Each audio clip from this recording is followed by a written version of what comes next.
Selamat datang di channel novel kita. Di sini Mimin akan membagikan alur cerita donghua, horor, misteri, dan lain-lain. Dukung Mimin dengan subscribe dan nyalakan lonceng notifikasinya. Tanpa banyak cincong lagi, mari kita masuk ke alur ceritanya. Let's go! Lin Tian sedikit bersemangat, lalu menatap kata-kata dan lukisan itu. Ling Hu Xiaotian yang berada di luar patung mulai panik. Apa yang harus kulakukan sekarang? Aku akan coba, ucap Han Tianfeng dengan dahi berkerut. Terlihat Han Tianfeng hendak menyentuh patung itu dengan satu tangan, tetapi cahaya keemasan yang dipancarkan oleh patung batu itu langsung mengguncang jiwanya, bahkan membuatnya mundur dengan kesakitan. Apa-apaan ini? Bahkan mendekat saja tidak bisa. Han Tianfeng merasa sangat tertekan. Ling Hu menjelaskan, kau tidak bisa menyentuhnya tanpa kekuatan ilahi. Tapi kenapa dia bisa? Han Tianfeng tidak terima, dan Ling Hu Xiaotian juga tampak bingung. Mungkin dia memang berbeda. Dia itu hanya berada di ranah jiwa emas. Han Tianfeng tidak setuju. Namun Ling Hu Xiaotian merasa aneh, apa dia benar-benar hanya berada di ranah emas? Han Tianfeng merasa begitu, tapi kekuatan jiwa Lin Tian sangat mengerikan sampai membuatnya mulai meragukan dirinya sendiri. Itu, aku juga kurang tahu. Mungkin kita hanya akan tahu saat dia kembali. Ling Hu Xiaotian menghela napas pasrah, lalu mencari tempat untuk duduk. Han Tianfeng bertanya heran, hanya bisa menunggu? Kita tidak punya pilihan lain selain menunggu, ujar Ling Hu Xiaotian, lalu menutup matanya, dan Han Tianfeng pun ikut duduk untuk menunggu. Tak disangka, setelah menunggu setengah bulan, Lin Tian akhirnya muncul kembali. Ling Hu Xiaotian yang mengira tidak akan melihat Lin Tian lagi, merasa sangat gembira. Guru, akhirnya kau keluar juga. Han Tianfeng merasa sedikit tertekan. Hei, kemana saja kau pergi? Aku pergi ke dunia yang menarik, jawab Lin Tian sambil tertawa, membuat mereka penasaran dengan dunia itu. Lin Tian menjelaskan sedikit, tapi tidak memberitahu mereka tentang sistem cahaya ilahi yang ada di sana. Meskipun begitu, mereka tetap terkejut ketika mendengar bahwa di dalamnya ada ruang, dan Ling Hu Xiaotian bergumam, ternyata rumor itu benar. Rumor? Rumor apa? Tanya Lin Tian penasaran, dan Ling Hu menjelaskan, di wilayah roh laut, ada rumor bahwa ada sebuah lubang di dalam patung itu, tapi hanya dewa tertentu yang bisa menemukannya. Namun, bahkan dewa-dewa itu pun mungkin tidak tahu apa yang ada di dalamnya. Oh, bahkan dewa tidak tahu apa yang ada di dalamnya? Tidak, setidaknya untuk saat ini belum ada yang tahu, jawab Ling Hu Xiaotian.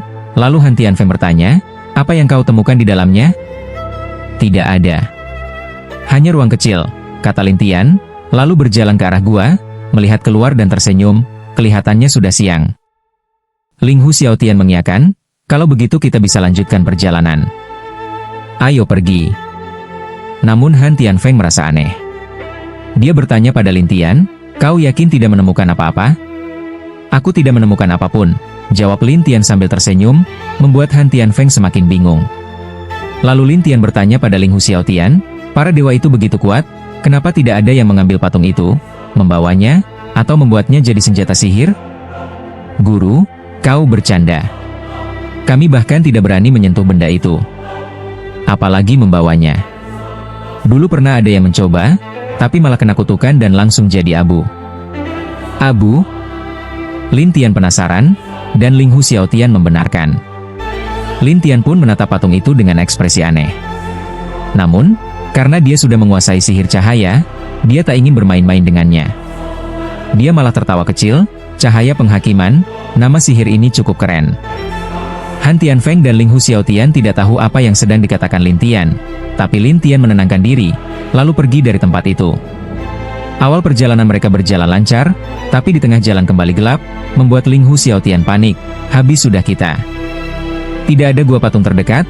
Tanya Han Tianfeng, dan Ling Hu Xiaotian menggeleng. Aku hanya tahu sampai sini, sisanya tidak tahu. Seberapa jauh lagi dari kota Haishan? Tanya Han Tianfeng.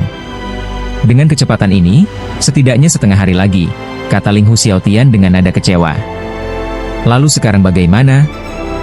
Han Tianfeng melihat sekeliling dengan cemas, terutama setelah mengingat bahwa batu bisa langsung kering tiba-tiba, dia merasa takut. Lin Tian menenangkan mereka, ikuti aku, tidak apa-apa. Guru, ini bukan waktunya bercanda. Ling Hu Xiaotian mengira Lin Tian hanya mencoba menenangkan mereka, jadi dia semakin khawatir. Ikut saja, kata Lin Tian, lalu terus melangkah. Ketika cahaya biru di sekitar mereka menghilang sepenuhnya, Lin Tian melepaskan 3 cahaya putih yang menyelimuti mereka bertiga. Meskipun cahaya putih itu tidak sekuat cahaya emas dari patung, namun cahaya tersebut mampu mengusir kegelapan dan menjaga roh mereka tetap utuh tanpa terluka. Melihat pemandangan itu, Ling Hu Xiaotian sangat terkejut.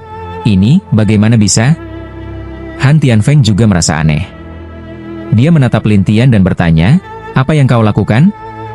"Itu perlindungan terhadap kekuatan kegelapan," jawab Lin Tian sambil tersenyum. Han Tianfeng ragu, "Apa ini benar-benar berfungsi?" "Kalau tidak, menurutmu apa kita masih hidup sekarang?" tanya Lin Tian dengan senyum. Han Tianfeng menjawab kikuk, "Benar juga, ya." Lin Tian tersenyum lagi dan berkata pada mereka, "Ayo, kita lanjutkan."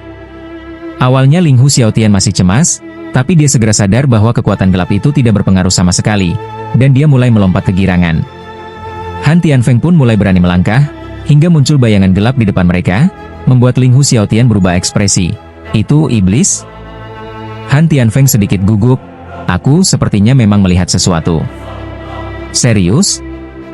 Ling Hu Xiaotian panik, dan Lin Tian tersenyum, "Aku penasaran seperti apa bentuk iblis itu." "Tuan, yang benar saja." Ling Hu Xiaotian ketakutan, tapi Lin Tian tertawa, "Bagaimanapun, tak ada tempat untuk bersembunyi, lebih baik lihat saja." Akhirnya mereka melanjutkan perjalanan. Baru beberapa langkah, muncul makhluk seperti singa dengan sayap dan sisik biru, membuatnya tampak seperti singa bawah air. Apa itu bukan singa laut? Lin Tian tidak merasa ada yang spesial, tapi kemudian makhluk itu berubah menjadi bayangan gelap dengan aura roh jahat, dan kepalanya menjadi wajah mengerikan. Baru saja berubah langsung jadi begitu. Lin Tian menghela napas, dan Ling Hu Xiaotian berseru, "Iblis!" Han Tianfeng mencoba menenangkan diri, tapi dia sendiri ketakutan karena rohnya bisa merasakan ketakutan dari makhluk itu. Iblis itu menatap mereka bertiga dan mengucapkan sesuatu yang tak bisa mereka mengerti. Han Tianfeng bingung, apa yang dia katakan? "Aku juga tak paham," jawab Ling Hu Xiaotian. Lin Tian akhirnya menatap si iblis dan berkata, "Apa yang kau katakan?" Makhluk itu terus berbicara dengan bahasa tak dimengerti, lalu tiba-tiba meraung dan mengamuk, ekornya membesar dan menghantam mereka bertiga. Serangan itu mengenai Lin Tian dan yang lain secara langsung. Untungnya, perlindungan cahaya dari Lin Tian tetap menyelubungi mereka, sehingga serangan itu tidak melukai sedikit pun. Ling Hu Xiaotian kaget, "Guru, perlindunganmu sepertinya bisa menahan serangannya." Han Tianfeng juga bingung, apa sebenarnya perlindungan itu? Bisa melindungi dari malam dan juga dari iblis? Sihir cahaya. Lin Tian tersenyum menyeringai, lalu seberkas cahaya putih menghantam dan menangkap iblis itu. Iblis itu menderita hingga akhirnya lenyap. Ling Hu menghela napas, apa itu benar-benar terjadi? Itu nyata. Angin dingin juga melihatnya dengan mata kepala sendiri, jadi dia pun agak gelisah.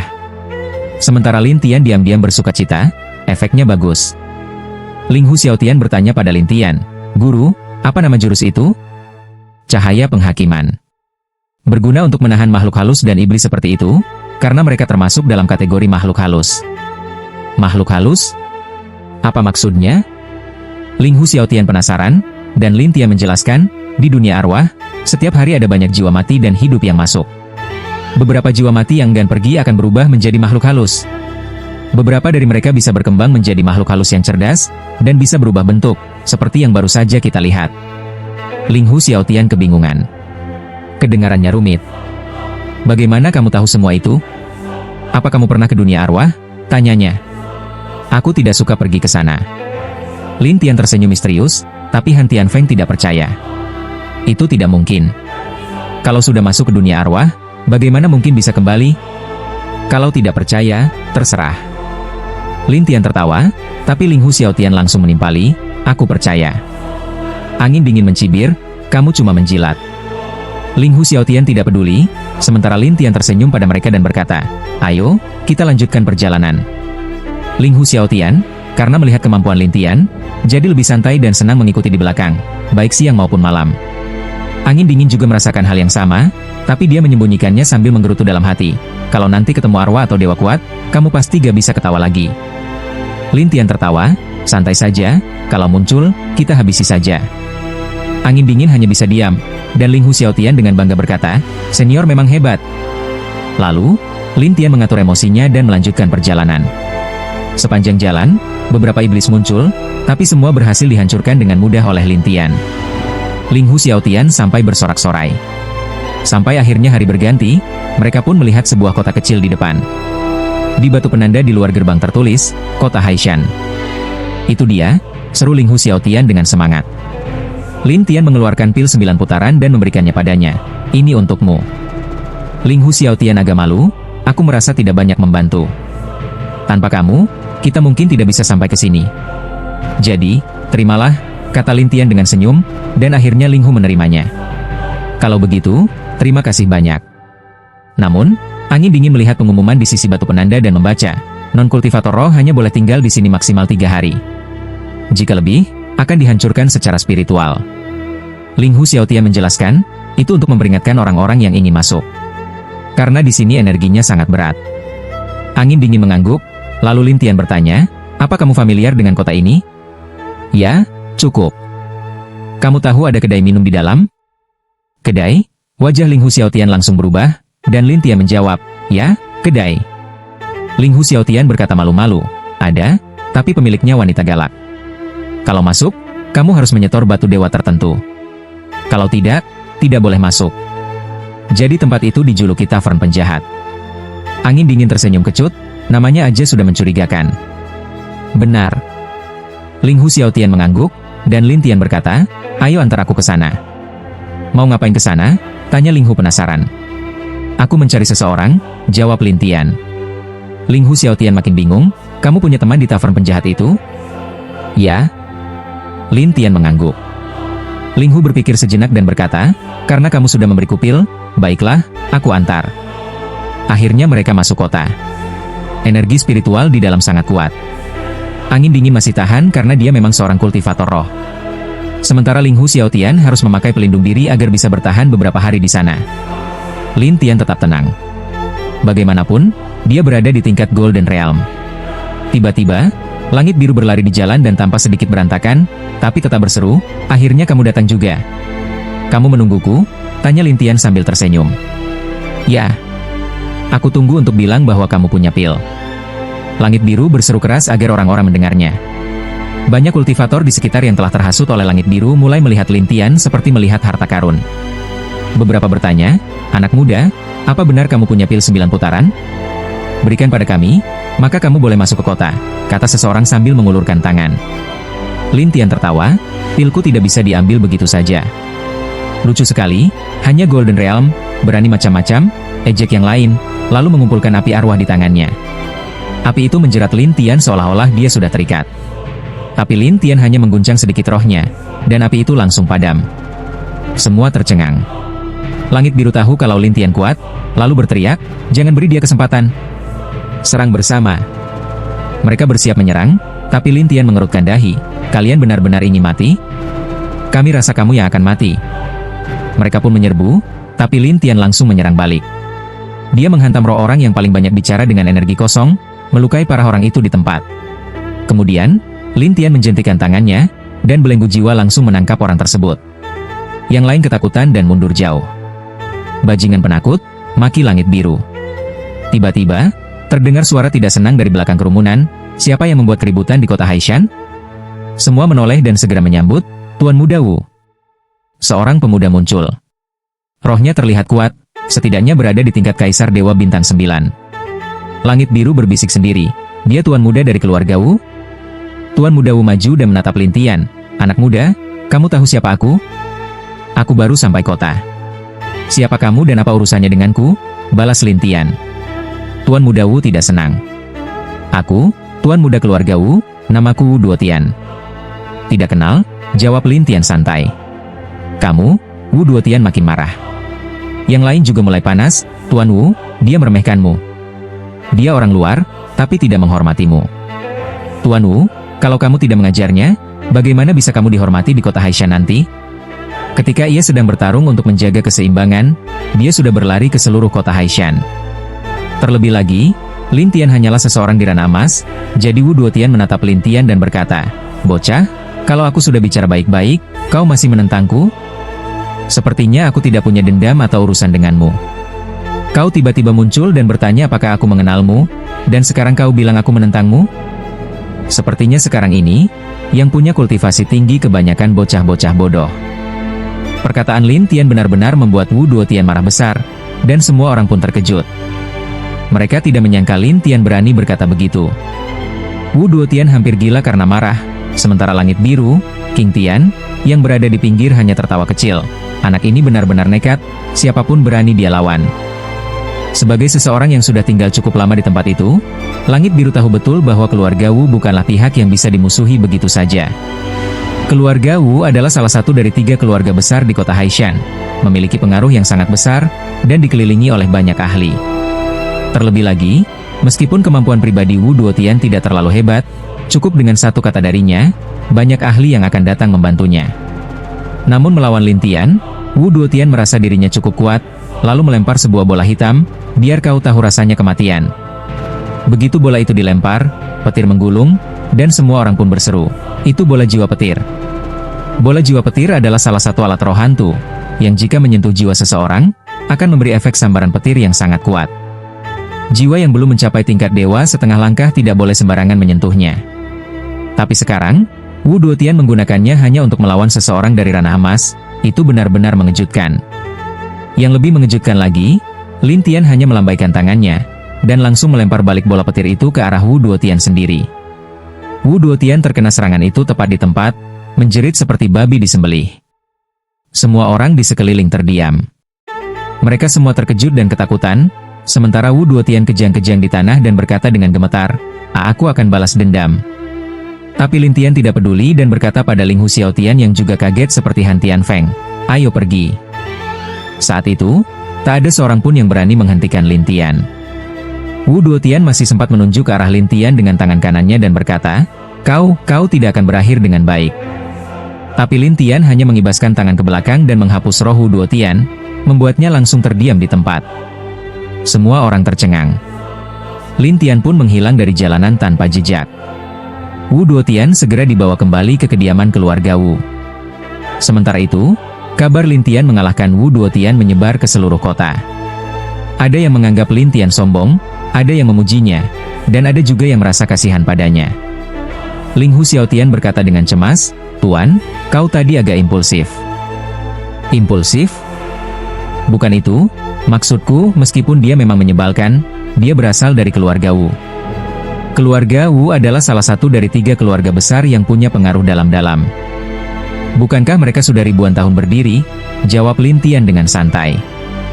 Memang sudah ribuan tahun, tapi mereka membangun kekuatan besar di sini dan menarik banyak ahli. Ling Hu Xiaotian tampak khawatir. Lin Tian menenangkannya sambil tertawa. Tenang saja.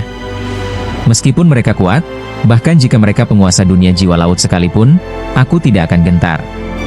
Ling Hu Xiaotian tertegun, penasaran dari mana datangnya keberanian Lin Tian. Han Tianfeng juga memandang Lin Tian dengan aneh, kau yakin tidak sedang omong kosong? Apa? Kau mau menyembahku? Menyembahmu? Jangan sombong. Aku tidak akan menyembahmu, ejek Han Tianfeng. Lin Tian tertawa, bukankah kau dulu menantangku? Mau sekarang? Han Tianfeng langsung mundur. Lupakan, sekarang bukan saatnya. Kenapa? Ini dunia jiwa laut. Aku tidak ingin bertarung di sini. Kalau kalah, aku bakal malu, jawab Han Tianfeng. Oh, kau pikir sejauh itu? Kurasa aku terlalu meremehkanmu, Lin Tian tersenyum mengejek. Han Tianfeng merinding melihat senyuman itu. Tolong, jangan senyum aneh-aneh gitu kalau ngomong sama aku. Bisa? Nggak bisa. Kau? Han Tianfeng hampir marah, tapi tidak bisa berbuat apa-apa. Lin Tian hanya tertawa dan menyuruh Xiaotian untuk memimpin jalan. Beberapa saat kemudian, mereka sampai di sebuah tempat bernama Tavern Jahat. Ketika ketiganya hendak masuk, seorang pelayan kecil dengan wajah penuh jerawat seperti kodok menatap mereka sambil tersenyum. 3 orang, sudah punya janji? Atau ada yang merekomendasikan? Janji? Rekomendasi? Ya, harus punya janji atau rekomendasi kalau mau masuk, jelas pelayan itu.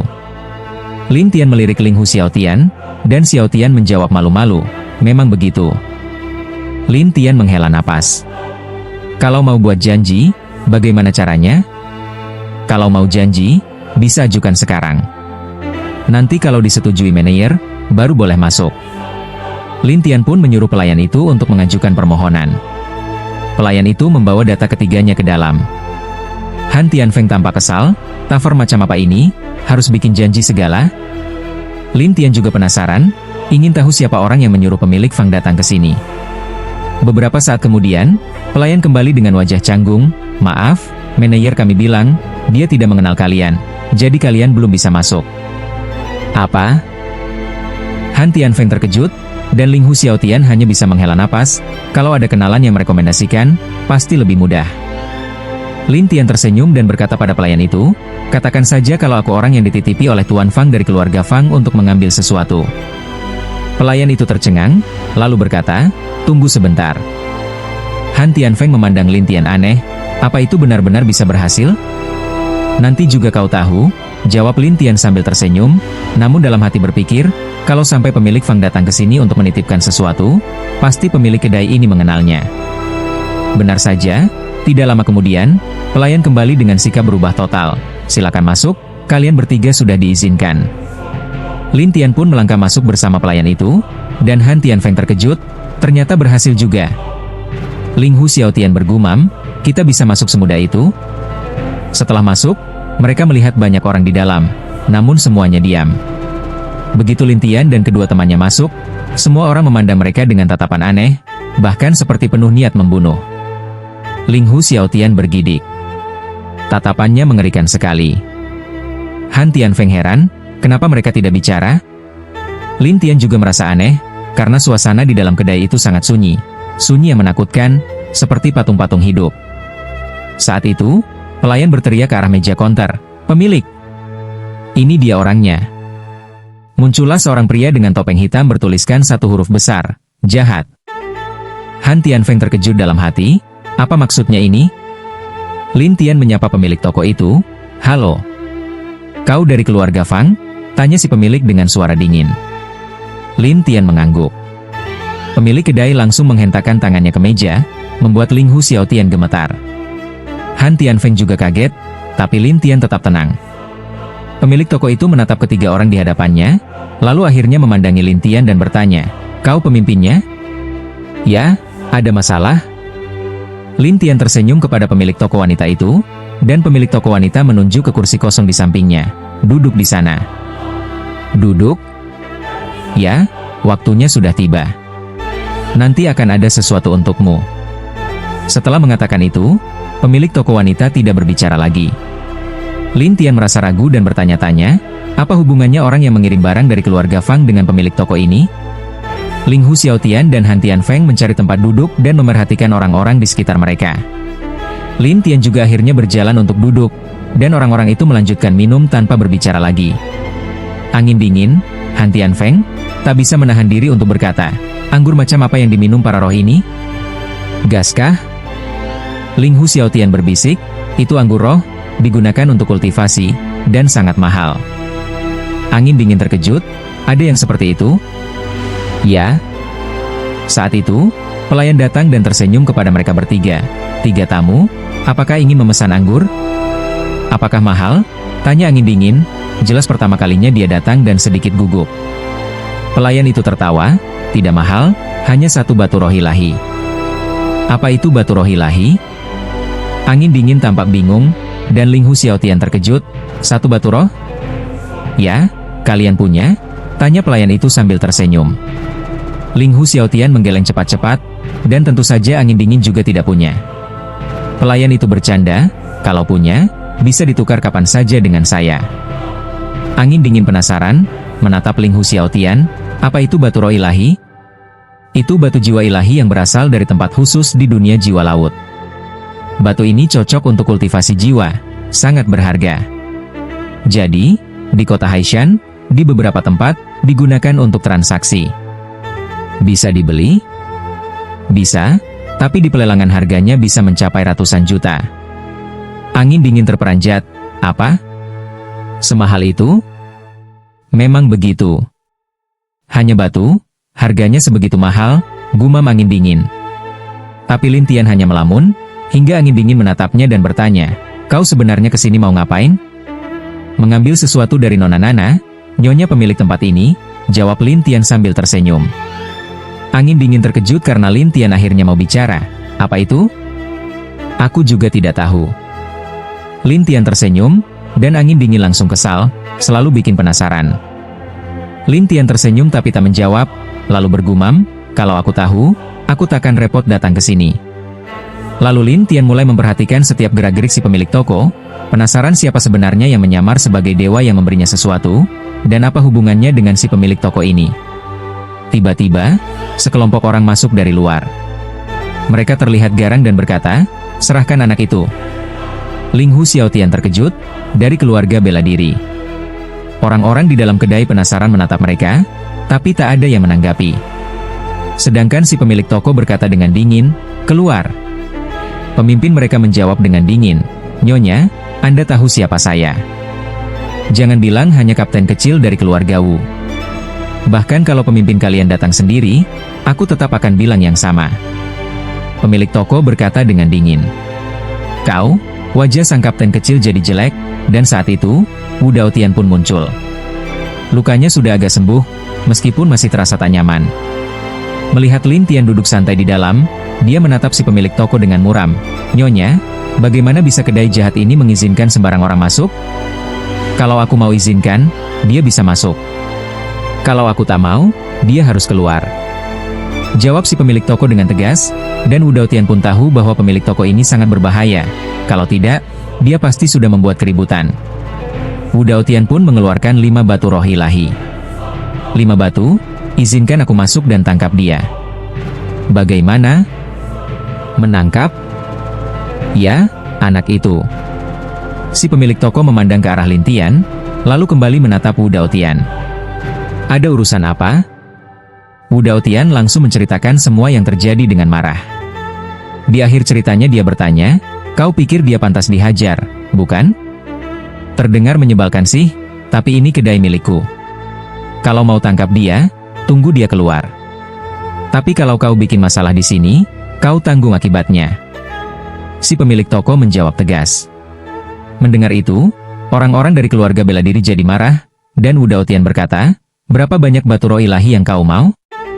Tempat ini milikku, bukan urusanmu berapa batu yang kau punya." "Tak bisa dibeli dengan batu roh," kata si pemilik toko dengan dingin. "Kau?" Wu Daotian tak bisa berkata-kata, dan sang kapten berteriak, "Percaya atau tidak, kami hancurkan tempat ini. Tanya dulu anak muda itu, berani nggak?" Si pemilik toko menatap sang kapten dengan dingin. Wu Daotian tahu ayahnya sudah berulang kali memperingatkan untuk tidak memancing masalah dengan Lin Tian, maka dia buru-buru berkata, "Xiao Qiang, ayo pergi." Sang kapten, Xiao Qiang, berkata dengan wajah gelap, "Tuan muda, begitu saja pergi? Kita jaga di luar." Wu Daotian mendengus dan memimpin mereka keluar. Ling Hu Xiaotian pun lega, pemilik toko ini punya prinsip juga ya. Angin dingin mengangguk kagum, benar juga, bahkan batu roh sebanyak itu tak bisa beli dia. Lin Tian juga menganggap pemilik toko itu luar biasa. Tapi dia juga penasaran siapa sebenarnya wanita itu, sampai-sampai 3 keluarga besar pun harus segan padanya. Sementara itu, di luar kedai, Xiao Qiang bertanya, "Tuan muda, kita jaga saja begini? Setahuku, ini satu-satunya pintu masuk keluar kedai ini. Kalau dia berani keluar, kita bisa langsung tangkap." Jawab Wu Daotian dengan dingin. "Tapi kalau dia tidak keluar?" tanya Xiao Qiang murung. "Pasti keluar." Wu Daotian menjawab yakin. Saat itu, Lan Tianyo datang sambil tersenyum. "Tuan Wu, kau siapa?" Wu Daotian tampak tidak senang melihat orang asing datang. Tapi Lan Tianyo memperkenalkan diri, "Namaku Lan Tianyo, aku juga punya dendam dengan anak itu di dalam." "Oh, serius?" Wu Daotian baru sedikit tertarik. Lan Tianyo tersenyum tenang, "Kau mau aku bantu memancing mereka keluar? Kau ada cara? Aku coba dulu." Lan Tianyo tersenyum dan menyuruh mereka tunggu di situ. Kemudian Lan Tianyo masuk ke dalam kedai, dan Wu Daotian bertanya kepada kaptennya, "Kau pikir dia bisa?" "Entahlah." Kapten kecil menggeleng tak mengerti. "Tak peduli bisa atau tidak, kita jaga saja dulu." "Ya?" Semua menjawab serempak. Saat itu, Lan Tianyo masuk ke dalam kedai dan menyerahkan sepucuk surat ke pemilik toko. Pemilik toko memeriksanya, menatapnya dari atas ke bawah, lalu berkata, "Cari tempat duduk sendiri." "Terima kasih." Lan Tianyo tersenyum tenang. Ling Hu Xiaotian tampak heran, dia punya surat rekomendasi? Angin dingin penasaran, jadi dia juga boleh masuk? Ling Hu Xiaotian mengangguk, dan saat itu Lan Tianyo tersenyum ke arah Lin Tian dan kedua temannya. Ling Hu Xiaotian melihat ekspresi tenang Lan Tianyo dan merasa ada yang tidak beres. Ia bertanya-tanya, apa yang orang ini rencanakan? Cuaca dingin tidak terlalu peduli, terserah dia mau ngapain, yang penting dia nggak bisa ribut di sini. Saat itu, Lan Tianyo tersenyum pada ketiganya. "Kalian kaget, ya? Kenapa aku bisa masuk?" "Tidak tertarik?" jawab Han Tianfeng dengan ketus, meniru gaya bicara Lin Tian. Lin Tian pun tertawa melihatnya. Ling Hu Xiaotian menambahkan, "Iya, kami sama sekali tidak tertarik padamu." Lan Tianyo sedikit kecewa, identitasku ini sebenarnya cukup spesial. Kalau kalian ikut aku, mungkin kalian bisa hidup lebih enak di kota Haishan. Menurutmu kami bodoh? Tanya Han Tianfeng, tapi Lan Tianyo hanya tertawa. Kalau nggak percaya ya sudah. Han Tianfeng tak ingin repot meladeni. Sementara Lan Tianyo tetap duduk di meja sebelah, terus mengganggu dengan pertanyaan, "Kalian ngapain di sini?" Ketiganya mengabaikan, tapi Lan Tianyo terus mengoceh, seakan-akan mode cerewetnya aktif. Han Tianfeng yang awalnya cuek mulai kesal, "Bisa nggak kamu diam? Aturannya cuma nggak boleh bertarung, tapi ngomong emah boleh," jawab Lan Tianyo sambil tersenyum. Han Tianfeng makin kesal, "Percaya nggak, gue bisa bunuh lo?" "Ayo sini," tantang Lan Tianyo. "Jangan kira gue takut berantem. Di sini sih lo nggak berani, tapi kita bisa keluar, gimana?" Lan Tianyo tetap tersenyum santai. Han Tianfeng yang memang gampang terpancing, langsung berdiri, "Ayo keluar, ayo keluar." Lan Tianyo dengan senang hati mengikutinya. Ling Hu Xiaotian pun buru-buru mengejar sambil berkata, "Guru, apa Anda nggak mau lihat?" "Tenang aja, Han Tianfeng itu memang gampang emosi. Tapi dia jenius, dia nggak bakal kalah segampang itu," kata Lin Tian dengan percaya diri. Ling Hu Xiaotian pun ikut mengejar untuk menonton. Di luar kedai, Wu Duotian dan para pengikutnya melihat Han Tianfeng keluar dan langsung siaga. Tapi Han Tianfeng tidak peduli, "Apa kalian mau maju bareng?" Lan Tianyo berdiri di luar, menatap Han Tianfeng sambil tersenyum, "Nggak perlu, gue bisa sendiri, cuma takut lo nggak berani keluar." "Takut apaan?" Han Tianfeng langsung meloncat keluar, dan Lan Tianyo berkata ke Wu Duotian dan yang lain, "Kalian ngapain berdiri di situ aja?" Han Tianfeng sudah menduga, dan dia bergerak lincah di antara roh-roh para pengikut Wu Duotian, membuat mereka tak bisa menyentuh Lin Tian sama sekali. Lan Tianyo kesal, "Kenapa kalian semua nggak ada gunanya?" Wu Duotian juga malas ikut campur karena kecepatan Han Tianfeng membuat mereka tak bisa bereaksi. Han Tianfeng menatap Lan Tianyo, "Tadi katanya mau lawan gue? Mana sekarang?" Lan Tianyo marah, "Sini, kalau berani jangan kabur. Asal lo sendirian, gue nggak bakal kabur." "Bagus." Lan Tianyo memberi isyarat pada Wu Duotian dan yang lain untuk berhenti. Lalu mereka berdua terbang ke udara dan saling menyerang. Kekuatan keduanya seimbang, mereka terus bertarung di udara. Ling Hu Xiaotian bergumam, "Kuat banget mereka." Wu Duotian berkata ke Xiao Qiang, "Cepat, siapkan senjata sihir." Xiao Qiang segera mencari dan membawa bendera putih. "Tuan muda, ini bendera hantu dari rumah kita." "Oke, pakai itu," seru Wu Duotian dengan semangat, dan Xiao Qiang segera mengibarkan bendera itu. Seketika cahaya putih muncul dan menyelimuti Han Tianfeng, menjebaknya dan membuat rohnya tak bisa keluar. Lan Tianyo pun senang. Ling Hu Xiaotian kaget dan berlari ke dalam kedai menemui Lin Tian. "Guru, dia terjebak senjata sihir." Lin Tian bangkit sambil tersenyum. "Ayo, kita lihat keluar." Pelayan mendekati nyonya pemilik kedai. "Nyonya, kita hentikan?" "Tidak perlu, itu di luar kedai." "Biarin aja." Tapi mereka bertiga nggak ada yang bisa lawan mereka. "Biarkan dulu," jawab pemilik kedai ragu. "Baik." Saat itu, Lin Tian sudah keluar dari kedai. Lan Tianyo melihatnya dan berseru, "Akhirnya kamu keluar juga." Wu Duotian pun girang, dia terperangkap. Kapten langsung mengibaskan bendera, dan cahaya putih menjebak Lin Tian. Orang-orang mulai berpikir Lin Tian dalam masalah. Lan Tianyo pun sombong. Bagaimana? Menyesal sekarang? Ling Hu Xiaotian panik. Guru. Lin Tian tersenyum. Cuma bendera jelek. Mau jebak aku? Bendera jelek? Wu Duotian tertawa meremehkan, dan kapten juga mengejek. Anak muda, tahu nggak seberapa kuat bendera ini? Kalau aku bilang bisa, ya bisa. Kapten bersikeras, di bawah setengah langkah menuju tingkat dewa, nggak ada roh yang bisa lolos dari jebakan ini, jadi jangan buang tenaga. Namun Lin Tian hanya menunjuk ke arah bendera, dan bendera itu langsung terbang ke arah Lin Tian. Tak hanya itu, bendera itu langsung hancur oleh Lin Tian. Saat bendera hancur, Han Tianfeng juga bebas, membuat semua orang tercengang. Wu Duotian terpaku. Itu senjata sihirku? Kapten panik. Tuan muda, senjatanya hancur. Apa? Wu Duotian tak percaya senjata sihirnya bisa dihancurkan. Han Tianfeng pun jatuh ke dekat Lin Tian dan berkata, untung kau bisa menghancurkannya. Cuma senjata murahan, kata Lin Tian santai, walau Han Tianfeng tetap penasaran bagaimana Lin Tian bisa melakukannya. Ling Hu Xiaotian juga kagum. Guru, Anda hebat sekali, bisa hancurkan senjata sihir itu dengan mudah. Lin Tian hanya tersenyum, sementara Wu Duotian menatapnya dengan marah, kau harus ganti rugi senjata sihirku. Lin Tian langsung menyerang dengan telapak tangannya dan mengenai roh Wu Duotian, hampir menghancurkannya lagi. Wu Duotian ketakutan. Mundur. Cepat mundur. Mereka semua kabur, tapi Lan Tianyo tetap kesal. Sial. Lin Tian menatap Lan Tianyo dan tersenyum, kamu ini benar-benar nyebelin. Mau apa kamu ke aku? Lan Tianyo tahu dia bukan tandingan Lin Tian, hanya bisa marah-marah dan menghina. Orang-orang mengira Lin Tian hanya bisa menatap. Tapi yang tidak mereka sangka adalah bahwa Lin Tian tiba-tiba menghilang dari tempatnya. Ketika Lin Tian muncul kembali, dia sudah berada di belakang langit biru, dan sebuah belenggu jiwa menangkapnya.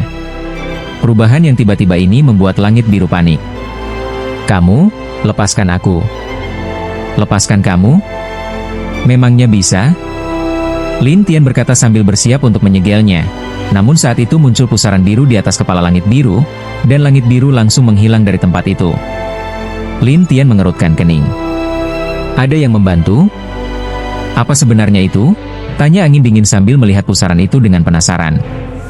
Orang lain juga penasaran, dan Ling Hu Xiaotian pun terlihat kebingungan. Sementara Lin Tian, setelah menatap pusaran itu beberapa saat, masuk ke dalamnya dengan pertempuran maya. Terdengar jeritan aneh dari dalam pusaran itu, lalu pusaran itu pun menghilang, dan langit biru benar-benar lenyap. Para penonton bingung, bertanya-tanya bagaimana bisa tiba-tiba muncul pusaran seperti itu, sementara Lin Tian kembali ke penginapan dengan tenang. Saat Lin Tian duduk kembali, angin dingin bertanya penasaran, apakah ada orang lain di sana? Ada seseorang yang sepertinya membantunya diam-diam, dan kekuatannya kemungkinan berada di level setengah dewa. Angin dingin terkejut. Pantas saja dia berani bertindak semaunya. Ternyata ada orang yang selalu siap menyelamatkannya di balik layar. Lin Tian pun termenung. Di meja kasir, pelayan memberitahu pemilik penginapan tentang apa yang baru saja terjadi. Namun si pemilik wanita hanya menjawab dengan tenang, saya tahu. Pelayan itu ragu. Nyonya, bukankah pria itu terlalu kuat? Kuat? Dia masih di ranah emas, tapi bisa mengalahkan Kaisar Dewa 9 Bintang dan sekelompok petarung. Bagaimana kamu tahu dia ada di ranah emas? Mungkin dia hanya menyamar. Sang nyonya berkata seakan bisa melihat segalanya. Pelayan itu terpaku sesaat, ya, itu juga mungkin. Sudah sana, lanjutkan pekerjaanmu, jangan ikut campur. Baik. Pelayan itu kembali melayani tamu lain, sementara Ling Hu Xiaotian yang duduk di sana berkata, lihat. Nyonya itu tampaknya sangat dingin. Memangnya kamu pikir dia pernah hangat? Gumam angin dingin. Ya juga sih, jawab Ling Hu Xiaotian pelan. Tapi Lin Tian tersenyum dan bertanya, si pemilik ini, kalian tahu seberapa banyak tentang dia? Sejujurnya, gak tahu banyak, jawab Ling Hu. Siapa yang tahu? Tak ada yang tahu. Penginapan ini sudah buka sejak lama, tapi tak ada yang tahu dari mana dia berasal atau apa yang dia lakukan. Lin Tian tampak penasaran, sementara angin dingin berkata, gimana kalau aku yang nanya langsung? Kalau berhasil, aku kasih kamu pil 9 putaran. Lin Tian tertawa. Mendengar itu, angin dingin langsung semangat, ini janji ya? Dia langsung berdiri, berjalan ke meja, lalu berkata sambil tersenyum, Nyonya, saya mau tanya sesuatu. Ada apa? Ngomong cepat. Sang Nyonya menjawab sambil terus mencatat, dan angin dingin berkata dengan canggung, begini, saya mau tanya satu hal, kalau Nyonya jawab, saya kasih pil ajaib 9 putaran. Mendengar itu, sang Nyonya melirik angin dingin dengan aneh, dan Ling Hu Xiaotian tercengang. Guru, dia bahkan pakai pilmu buat umpan. Kalau berhasil, tidak masalah. Tapi aku khawatir si Nyonya tidak tertarik, jawab Lin Tian sambil tersenyum pahit. Angin dingin pikir sang Nyonya tertarik, jadi dia semakin semangat. Gimana? Setuju? Kamu terlalu cerewet. Sang Nyonya melambaikan tangannya, lalu sebuah simbol ajaib berubah jadi pola ilahi dan menghantam mulut angin dingin. Angin dingin tak bisa bersuara, sangat terkejut, dan sang Nyonya berkata, ini namanya catatan terlarang, efeknya biasanya sehari baru hilang. Setelah itu, si Nyonya tak peduli padanya lagi, dan angin dingin hanya bisa bengong, lalu menatap orang-orang di sekitarnya. Mereka juga tak bicara, tapi tertawa, tampaknya menikmati nasib si angin dingin. Ling Hu Xiaotian menarik napas. Orang-orang di sini diam karena terkena sihir. Lin Tian tertawa, sementara angin dingin kembali dan memelototi Lin Tian. Dia ingin bicara, tapi tak bisa. Kamu memang berisik, kata Lin Tian, membuat angin dingin memelototinya lagi, tapi tetap tak bisa berbicara, dan hanya duduk diam. Lin Tian tidak memikirkannya lebih lanjut, dan terus memperhatikan si pemilik wanita. Sementara itu, di keluarga Wu Duotian duduk di halaman belakang. Di belakangnya, seorang pria tua sedang menuangkan kekuatan padanya dan menaburkan bubuk aneh. Dengan cara ini, jiwa Wu Duotian mulai pulih sedikit demi sedikit. Tapi si pria tua heran, aku dengar kamu terluka parah 2 kali hari ini. Apa yang terjadi? Jangan tanya, aku dipermalukan oleh bocah dari ranah emas. Pria tua itu terkejut, ranah emas? Iya, menyebalkan. Wu Duotian kesal, dan pria tua itu tertarik, ceritakan saja, mungkin aku bisa membantumu. Tapi ayahku tidak akan suka kalau kau membantuku, dia pasti marah. Wu Duotian tampak lesu, tapi pria tua itu tersenyum, aku tidak akan keluar, tapi aku bisa bantu dengan cara lain. Mendengar itu, Wu Duotian senang dan berkata, jadi begini ceritanya. Setelah menjelaskan semuanya, pria tua itu tampak ragu. Jadi, kekuatan jiwanya sangat kuat? Ya, aku bisa terluka parah dalam sekejap, padahal aku setingkat dewa, kata Wu Duotian. Mata si pria tua bersinar aneh. Dia tidak takut pada alat sihir? Ya, alat apapun bisa direbut olehnya. Semakin ia bercerita, semakin marah Wu Duotian. Pria tua itu mengedipkan mata. Kalau begitu, ini menarik. Tapi, guru, saya benar-benar kesal. Begini saja, aku beri kamu sebuah jimat yang berisi iblis. Kalau kamu menemukan dia, buka saja segelnya, maka iblis akan merasuk ke tubuhnya, dan dia akan jadi milikmu. Guru, benar ada benda seperti itu? Ada, aku baru mengembangkannya. Kamu tinggal pakai saja. Si pria tua tersenyum. Guru, cepat beri aku. Pria tua itu mengeluarkan jimat hitam bergambar iblis, dan memberikannya pada Wu Duotian. Lalu dia berkata, ingat, iblis ini tidak sederhana. Kalau berhasil masuk ke tubuhnya, bawa dia segera kembali dan serahkan padaku. Mengerti? Mengerti, guru. Setelah itu Wu Duotian mengambil jimat itu dengan semangat dan berteriak senang. Hebat! Lalu dia buru-buru pergi dari rumah besar itu, sementara si pria tua bergumam, aku ingin lihat seperti apa bocah ini. Beberapa saat kemudian, Wu Duotian datang bersama sekelompok orang, tapi saat ia melangkah masuk ke penginapan, langsung dilempar keluar oleh sang nyonya. Tapi Wu Duotian hanya mendengus, hari ini, aku pasti menangkapnya. Lalu dia mengeluarkan jimat itu dan melepaskan isinya. Saat sesuatu keluar dari dalam jimat, semua orang yang melihatnya langsung ketakutan dan terpaku. Ya, waktunya habis. Bersambung ya bos, besok kita lanjut lagi oke?